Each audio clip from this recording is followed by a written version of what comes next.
Have you ever wondered why you put off tasks even when you know they're important? Today, we'll dive into the psychology behind procrastination and how it's linked to mood repair. Procrastination is not just about poor time management. It's a complex psychological phenomenon where we avoid tasks that generate negative emotions like stress, anxiety, or uncertainty.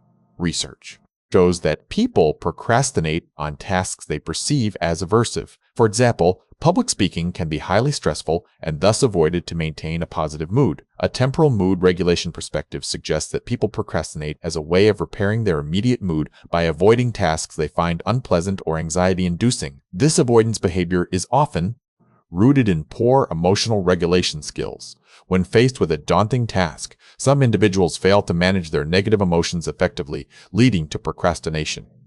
Understanding this can help us address procrastination by improving our emotional regulation techniques and recognizing that it's an emotional problem rather than a time management issue. By acknowledging the underlying emotional triggers, we can develop strategies to manage negative feelings more effectively and reduce procrastination behaviors. So there you have it. Procrastination is often linked to our desire for mood repair. How do you handle tasks that make you feel stressed? Let us know in the comments.